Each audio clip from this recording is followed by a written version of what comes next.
നമസ്കാരം. ഇന്നലെ ഞങ്ങളുടെ ജീവിതത്തിലെ വളരെ സന്തോഷമുള്ളൊരു ദിവസമായിരുന്നു. ഈ ഒരു ചെറിയ ഫാമിലി വളരെ സന്തോഷമുള്ള ദിവസമായിരുന്നു.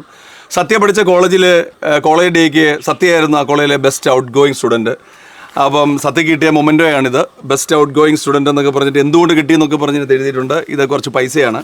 അപ്പം ഏതൊരു പേരൻറ്റിനെ സംബന്ധിച്ചോളം വലിയ സന്തോഷത്തിൻ്റെ ദിവസമാണ് സ്വന്തം മക്കൾ ഇങ്ങനെ കോളേജിൽ ഏറ്റവും നല്ല സ്റ്റുഡൻ്റ് ആകുക എന്നൊക്കെ പറയുന്നത്. ഒരു കുട്ടി വിജയിക്കുക എന്ന് പറയുന്നത് പഠിത്തത്തിൽ കുറേ മാർക്ക് മേടിക്കുന്നത് മാത്രമല്ല, അവൻ്റെ എല്ലാ തലങ്ങളിലും, അവൻ്റെ ജീവിതത്തിലും, അവൻ ഇടപെടുന്ന സാഹചര്യത്തിലും, സ്കൂളിലും കോളേജിലും അധ്യാപകരുടെ ഇടയിലും എല്ലാം സമൂഹത്തിൽ ഒരു മാതൃകയാകണം.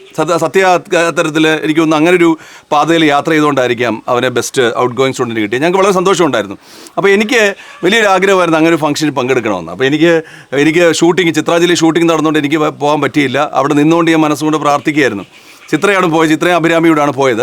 ഇവന് അവാർഡ് കൊടുക്കുന്ന സമയത്ത് എനിക്ക് ചെറിയ ബ്രേക്ക് സമയത്ത് ഞാൻ അവിടെ ഒരു ഊഞ്ഞാലുണ്ട്, ചിത്രാഞ്ജലിയിലൊരു ഊഞ്ഞാലുണ്ട്. ആ ഊഞ്ഞാലിൽ ഞാൻ ഇന്ന് ആടിയപ്പോഴേ എൻ്റെ ശരീരത്തിന് ഒരു ഭാരവും തോന്നിയില്ല. പണ്ടൊക്കെ ആണെങ്കിൽ ഒരു ഊഞ്ഞാലിലോ അല്ലെങ്കിൽ നമുക്ക് മനസ്സിൽ എന്തെങ്കിലും സന്തോഷിക്കണം തോന്നിയാൽ തന്നെ നടക്കത്തില്ല, കാരണം മനസ്സ് മുഴുവൻ ഭാരമായിരിക്കും. എൻ്റെ കല്യാണം കഴിഞ്ഞത് 27 വയസ്സോട് അടുത്താണ്. ഞങ്ങൾ ജീവിതത്തിലേക്ക് ഞാനും ചിത്രയും ഒന്നായത്. അപ്പോൾ ഇന്നത്തെ സമൂഹത്തിലെ ദമ്പതിമാരോട് ചോദിക്കുകയാണെങ്കിൽ പറയും ജീവിതം വലിയ പ്രശ്നമാണ് ദാമ്പത്യം കഴിഞ്ഞ് കുറേ സമയം കഴിയുമ്പോഴത്തേക്കെന്ന്. ഞങ്ങളുടെ ജീവിതവും തുടക്കത്തിലെ സുഖങ്ങളൊന്നും പിന്നീട് അങ്ങോട്ട് വന്നില്ലേ. അത് ഒരുപാട് വീഡിയോ ഞാൻ പറഞ്ഞതാണ്. അപ്പോൾ അങ്ങനെ ഞങ്ങളുടെ ഇടയിലേക്ക് സത്യ ഒരു കൈക്കുഞ്ഞായിട്ട്, അപ്പം നമ്മുടെ ഒരു റെപ്ലിക്ക, നമ്മുടെ പകുതിയാണല്ലോ മകനെന്ന് പറയുന്നത്. അപ്പം സ്വന്തം മകനൊക്കെ ഉണ്ടായി കഴിയുമ്പോഴത്തേക്ക് നമുക്ക് വല്ലാത്ത ഒരു ആവേശമായിരിക്കും.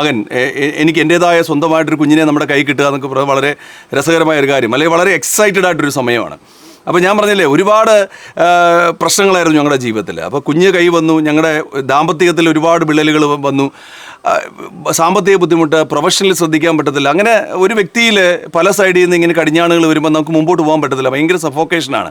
അതിൻ്റെ ഏറ്റവും വലിയ തെളിവാണ് ഇപ്പോൾ നിവേദ്യ എന്നൊരു സിനിമ കഴിഞ്ഞിട്ട് ഞാനൊരു ഫ്ലറിഷിംഗ് സ്റ്റേജിൽ, വേണമെങ്കിൽ എനിക്ക് മലയാളത്തിലെ വലിയൊരു താരമായി മാറാമായിരുന്നു. അത്ര നല്ല കുറേ കഥാപാത്രങ്ങൾ ഞാൻ ചെയ്തതാണ്. അപ്പോൾ അങ്ങനെ ഇരിക്കുന്ന സമയത്ത് കുട്ടിസ്രാങ്ക് എന്നൊരു സിനിമ കഴിഞ്ഞ ശേഷം പട്ടണത്തിൽ പോകുന്നൊരു സിനിമ ചെയ്യുന്നൊരു ലൊക്കേഷനിൽ വലിയ മമ്മൂട്ടി സാറെ പോലെ ഹ്യൂജ് ഒരു ആക്ടർ പങ്കെടുക്കുന്ന ഒരുപാട് താരങ്ങളുണ്ട്. അതിനകത്ത് ഒരു പ്രധാന കഥാപാത്രം ചെയ്യാൻ എനിക്കൊരു അവസരം കിട്ടി. അപ്പോൾ അഭിനയിച്ചുകൊണ്ടിരിക്കുന്ന സമയത്ത് ശരിക്കും ആ ഒരു ലൊക്കേഷനിൽ ഞാൻ അനുഭവിച്ചൊരു മാനസിക സംഘർഷം ഉണ്ടായിരുന്നു. അതിന് തൊട്ട് മുമ്പാണ് ചിത്രയും ഞാനും തമ്മിലുള്ള അസ്വാരസ്യങ്ങൾ മൂർധന്യാവസ്ഥയിലെത്തുകയും ചിത്ര അവരുടെ വീട്ടിൽ കൂട്ടിക്കൊണ്ടുപോയി. ചിത്രയും സത്യമായിരുന്നു കുഞ്ഞായിട്ടിരിക്കുന്ന അവനെയും കൂട്ടിക്കൊണ്ടുപോയി. എനിക്ക് എൻ്റെ ജീവിതത്തിലേക്ക് ഇനി അവർ വരില്ല എന്നൊരു സ്റ്റേജിലെത്തി. അതായത് ഡൈവോഴ്സിൻ്റെ ബക്കിലെത്തി. ഇനിയും പിരിഞ്ഞു പോവുകയാണ്. എല്ലാം ഉപേക്ഷിച്ച് വരാമെങ്കിൽ വേറെ എവിടെയെങ്കിലും പോയി താമസിക്കാമെങ്കിൽ നിനക്ക് ആ കുഞ്ഞിനെ കാണാം എന്നൊക്കെ അവർ വീട്ടുകാരുടെ കടുംപിടുത്തങ്ങളൊക്കെ വന്ന സമയത്ത് ഞാൻ ഉരുകുകയായിരുന്നു ലിറ്ററലി. അത് ലോകത്തിൽ ആരോടും പറഞ്ഞാൽ മനസ്സിലാവില്ല. പ്രത്യേകിച്ച് ആ ലൊക്കേഷനിലെ ഒരു സംവിധായകൻ്റെ അതിക്രൂരമായ ഒരു ഇടപെടൽ, പിന്നെ എൻ്റെ പ്രൊഫഷനിൽ വന്ന വാട്ട് നെക്സ്റ്റ് എന്നൊരു തോന്നൽ, കുടുംബത്തിൻ്റെ ശൈഥില്യം, അതുപോലെ തന്നെ സാമ്പത്തിക ബുദ്ധിമുട്ട്. ഒരു വ്യക്തി ഇല്ലാതായി പോകാൻ അതിനപ്പുറത്ത് ഒന്നുമില്ല. ഇന്ന് സമൂഹത്തിൽ ഒരുപാട് പ്രശ്നങ്ങൾ ഫേസ് ചെയ്യുന്ന ആൾക്കാരുണ്ട്. ചിലർ ആത്മഹത്യ ചെയ്യും, ചിലർ മറ്റു കാര്യങ്ങളിലേക്ക് പോകും. ആ സമയത്ത് എനിക്ക് എങ്ങനെയും യാത്ര ചെയ്യായിരുന്നു. അപ്പം ഞാൻ ആലോചിച്ചത്, ഏറ്റവും നല്ല പേരൻറ്റിൻ്റെ മകനായി ഞാൻ ജനിച്ചെങ്കിലും എങ്ങനെയാണ് കൃത്യമായിട്ട് മകനെ വളർത്തേണ്ടത്, അവൻ്റെ ആഗ്രഹം എന്താണെന്ന് അറിയാത്ത എൻ്റെ അച്ഛനും അമ്മയ്ക്കും എന്നെ ഡ്രൈവ് ചെയ്യാൻ പറ്റാത്തതിൻ്റെ ഒരു വലിയൊരു ദുരന്തമാണ് ഞാൻ അങ്ങനെ ഒരു അവസ്ഥയിൽ ഒറ്റയ്ക്ക് ഉരുകിപ്പോയത്. ഞാൻ ആലോചിച്ചത്, എൻ്റെ പ്രൊഫഷൻ മുമ്പിൽ കിടപ്പുണ്ട്, സാമ്പത്തിക ബുദ്ധിമുട്ടുണ്ട്. എനിക്കിപ്പോൾ പ്രയോറിറ്റി ആയിട്ട് തോന്നിയത് എനിക്കുണ്ടായ മകൻ്റെ ജീവിതം തന്നെയായിരുന്നു.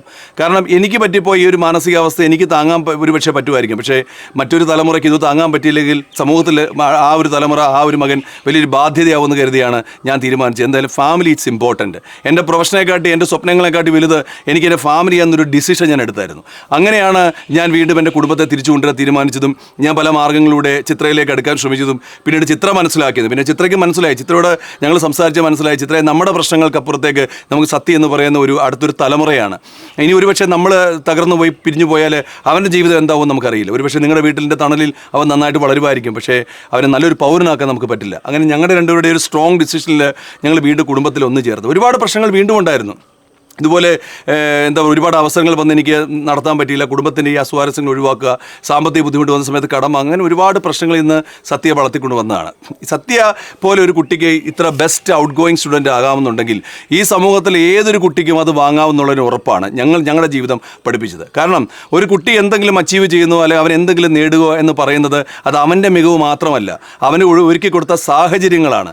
അതിൻ്റെ ഒരു വിക്റ്റിമാണ് ഞാൻ. എനിക്ക് സാഹചര്യങ്ങൾ കൃത്യമായി കിട്ടാത്തതുകൊണ്ട് ഇപ്പോഴും ഞാൻ ശ്വാസം മുട്ടുകയാണ്.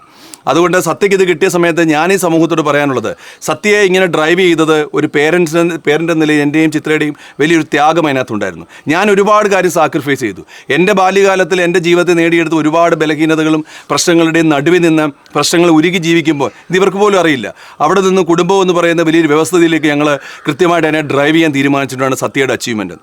സത്യ ഇന്ന് അവൻ നന്നായിട്ട് പഠിച്ചു, നല്ല സ്കോർ മാർക്ക് വാങ്ങി, അവന് കോളേജ് ക്യാമ്പസ് സെലക്ഷനിൽ അവന് ജോലി കിട്ടി, അവൻ നല്ലൊരു സാലറി ഉണ്ട്. എൻ്റെ ഏറ്റവും മറ്റൊരു കാര്യം എന്ന് പറയുന്നത്, വീട്ടിലെ മൂത്ത മകന് അല്ലെങ്കിൽ മകള്, മൂത്ത ആൾ നല്ല കൃത്യമായിട്ടൊരു യാത്ര ചെയ്യുന്ന സമയത്ത് എൻ്റെ ഇളയ ആളും അതേ പാത ഫോളോ ചെയ്യും. ഇപ്പോൾ അഭിരാമി അതേ പാതയിലാണ്, അവക്കും എന്തെങ്കിലുമൊക്കെ ആകണമെന്നൊക്കെ പറയുന്നത്. അപ്പം ഞാൻ ഈ സമൂഹത്തോട് പറയുന്നത്, ഈ ഒരു ഞാൻ പറഞ്ഞില്ലേ, ഞാൻ ആദ്യമേ ഊഞ്ഞാലിൽ ആടിയ സമയത്ത് സത്യത്തിൽ എനിക്ക് ഈ ഒരു ഇവൻ്റെ അച്ചീവ്മെൻറ്റോ അല്ലെങ്കിൽ ഇവൻ എനിക്ക് തരാൻ പോകുന്ന പൈസ ഇനി ഒരു നേട്ടങ്ങളൊന്നും എന്നെ ഒട്ടും ബാധിക്കില്ല. കാരണം ഇപ്പം ഞാൻ ഈ ഊഞ്ഞാലിലാടി ഒരു പൊങ്ങ് പോലെ ഫ്രീ ആയിട്ട് ആടുന്നുണ്ടെങ്കിൽ ഇത്രയും കാലം ഞാൻ ഇറക്കി വെച്ചൊരു ഭാരമാണ് താഴേക്ക് വെക്കുന്നത്. ഇപ്പോൾ ഇവൻ്റെ ജീവിതം മറ്റൊരാളുടെ ജീവിതം പോലെ ഇനി എനിക്കും എൻ്റെ സ്വപ്നങ്ങളുണ്ട്. ഒരുപാട് പ്രശ്നങ്ങളിൽ നിന്നും ഈ ഒരു സുഖകരമായ അവസ്ഥയിലെത്തുമ്പം ഇപ്പോൾ എൻ്റെ തീരുമാനം ഇവൻ്റെ സന്തോഷങ്ങളിൽ ഞാൻ അഭിമാനിക്കുക, അല്ലെങ്കിൽ മറ്റുള്ളവരുടെ മുമ്പിൽ ഞാൻ വലിയവനാണെന്ന് കാണിക്കുക എന്നുള്ളത്. ഇനിയും മുമ്പോട്ടുള്ള യാത്രയിൽ എനിക്കുമുണ്ട് സ്വപ്നങ്ങൾ നേടിയെടുക്കാൻ.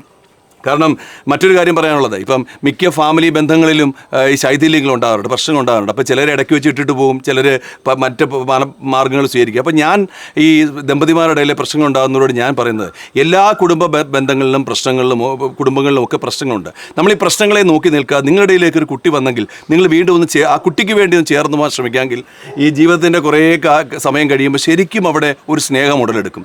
ഇനിയൊരു ജീവിതത്തിൽ ചിത്രയെ പിരിയുക എന്ന് പറയുന്നത് എനിക്ക് സ്വപ്നത്തിൽ പോലും ചിന്തിക്കാൻ പറ്റാത്ത കാര്യമാണ്. കാരണം അങ്ങനെ എന്താ പറയുന്നത്, നിന്നെ വെറുത്ത് മമ്മൂട്ടി അഴകിരാവണി പറഞ്ഞ പോലെ, ഭാനുപ്രിയയുടെ കഥാപാത്രം പറഞ്ഞ പോലെ, വെറുത്ത് കുട്ടിശങ്കരനെ ഇഷ്ടപ്പെട്ടു എന്ന് പറഞ്ഞ പോലെ, ഒരു കുടുംബത്തെ നമ്മൾ വെറുത്ത് യഥാർത്ഥത്തിൽ നമ്മൾ യഥാർത്ഥ പ്രണയത്തിലേക്കും സ്നേഹത്തിലേക്കും വരുമെന്നുള്ളതിൻ്റെ തെളിവാണ് ഇന്ന് ഞങ്ങൾ ചേർന്നിരിക്കുന്ന കുടുംബം. അപ്പം സത്യയുടെ അച്ചീവ്മെൻറ്റ് ശരിക്കും ഞങ്ങൾക്ക് കിട്ടിയ വലിയൊരു അഭിമാനമാണ്. കാരണം അത് ഞങ്ങളുടെ ജീവിതം സാക്രിഫൈസ് ചെയ്ത് തന്നെ ഞങ്ങളുടെ സ്വപ്നങ്ങൾ ഒരിക്കലും ഞങ്ങളുടെ തമ്മിലെ സ്വഭാവം കൊണ്ടും രീതി കൊണ്ടും മാച്ച് ചെയ്ത് രണ്ടുപേരായിരുന്നു. ആ മാച്ചിങ്ങിലും അൺമാച്ചിങ്ങിലും മിസ്മാച്ചിങ്ങിലും ഒരു മാച്ചിങ് കണ്ടെത്തി ഞങ്ങളുടെ ജീവിതം ഡ്രൈവ് ചെയ്തതിൻ്റെ ഒരു തെളിവാണ് സത്യയുടെ ഈ ഒരു വിജയം എന്ന് പറയുന്നത്. അടുത്ത അഭിരാമിയുടെ ട്രാക്കാണ്. അപ്പോൾ ഞങ്ങളുടെ ജീവിതം ഈ സമൂഹത്തോട് പറയാനുള്ളത്, ദാമ്പത്യത്തിൽ പ്രശ്നങ്ങൾ വരും, നിങ്ങളുടെ ഇടയിൽ ഒരു കുട്ടിയുണ്ടെങ്കിൽ നിങ്ങൾ നിങ്ങളുടെ സുഖത്തിന് വേണ്ടി പിരിഞ്ഞു പോകുകയല്ല വേണ്ടത്. ഏത് കുടുംബത്തിൽ വരുന്ന പ്രശ്നങ്ങളെയും ഒരു ടേബിളിനപ്പുറം ഇപ്പുറം നിന്ന് പരിഹരിക്കേണ്ടത് വളരെ അത്യാവശ്യമാണ്. നമ്മളാണ് യഥാർത്ഥത്തിൽ കുട്ടികളല്ല വളരുന്നത്, നമ്മളാണ് വളരേണ്ടത്. കുട്ടികളോടൊപ്പം നമ്മൾ വളർന്നാൽ മാത്രമേ കുട്ടികളെ നമുക്ക് നല്ലൊരു നിലയിൽ എത്തിക്കാൻ പറ്റൂ. അല്ലേ സത്യ? ഞാൻ ഈ വീഡിയോയിൽ ശരിക്കും സംസാരിച്ചു പോയതാണ്. കാരണം അത് അത്രമാത്രം എന്താ പറയുന്നത്, മനസ്സ് സന്തോഷവും സമാധാനവും ആശ്വാസവും ഒക്കെ എന്താ പറയുന്നത് നിൽക്കുന്നൊരു സമയമാണ് ഞാനിന്ന്. ഇന്നലെ ചിത്രാഞ്ജലി എൻ്റെ കണ്ണുകൾ ശരിക്കും നിറഞ്ഞുപോയി. കാരണം എനിക്ക് ആ ഊഞ്ഞാലിൽ ആടുമ്പോഴും എനിക്ക് ഒരു ടെൻഷനും ഇല്ല, ഒരു പ്രശ്നവുമില്ല. കാരണം ഇത്രയും കാലം ആ മനസ്സിൽ കൊണ്ടു നടന്ന, ശരീരത്തിൽ കൊണ്ടു നടന്ന ഭാരം ഒന്ന് ഇറക്കി വെച്ചൊരു തെളിവാണ് സത്യയുടെ ഇന്നത്തെ ഒരു യാത്ര. അതുകൊണ്ട് സത്യയുടെ അച്ചീവ്മെൻറ്റിലെ വിജയത്തിലോ ഒന്നും ഞങ്ങൾക്ക് വലിയ അഭിമാനമോ അല്ലെങ്കിൽ ആഹ്ലാദമോ ഒന്നുമില്ല. ഞങ്ങൾക്ക് ശരിക്കും സമാധാനമാണിപ്പോൾ. ഇനിയും ഇവൻ്റെ വഴി നടക്കട്ടെ, അഭിരാമിയുടെ വഴി നടക്കട്ടെ.